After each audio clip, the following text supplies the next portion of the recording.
Good morning అండి. నేను మీ doctor Kiranmayi. ఇవాళ నేను ప్రెగ్నెన్సీ డిలే చేయడం గురించి మాట్లాడదాం అనుకున్నాను. బికాస్ చాలా మంది కపుల్స్ ని చూస్తున్నాము. వాళ్ళు ఏంటంటే పెళ్ళైన తర్వాత లైక్ కెరియర్ గ్రోత్ కోసం కానీ లేదంటే వాళ్ళు ఎక్కడికైనా ట్రావెల్ చేయడం, అబ్రాడ్కి వెళ్ళడం, ఈ రీజన్స్ తో ఏంటంటే చాలా మంది ప్రెగ్నెన్సీని డిలే చేసుకున్నారు.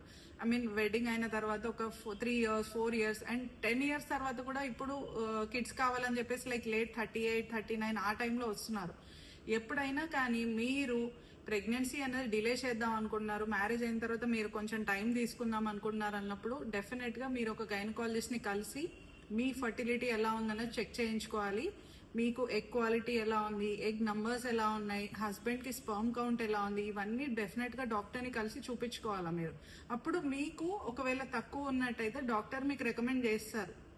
మీరంతా అన్ని ఇయర్స్ మీరు డిలే చేసుకోవచ్చా లేదా, ఇన్ కేస్ ఒకవేళ డిలే చేసుకోవాలనుకుంటే మీకు ఏం ఆప్షన్స్ ఉన్నాయి.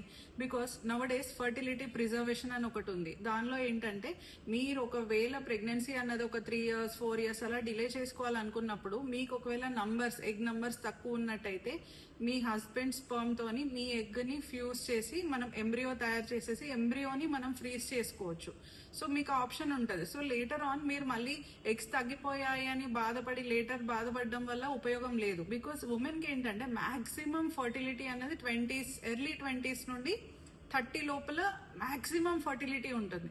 బట్ 30 నుండి 35 వరకు ఈ ఫర్టిలిటీ అనేది స్లోగా తగ్గుతుంది. బట్ ఆఫ్టర్ 35 చాలా స్టీప్ డిక్లైన్ ఉంటుంది ఫర్టిలిటీలో. సో ఎప్పుడైనా కానీ మీరు 100% మీ గైనకాలజిస్ట్ ని కలిసి మీరు డిలే చేసుకోవాలనుకుంటే ఆప్షన్స్ ఏంటన్నది మీరు కనుక్కోవాలి. థ్యాంక్ యూ అండి.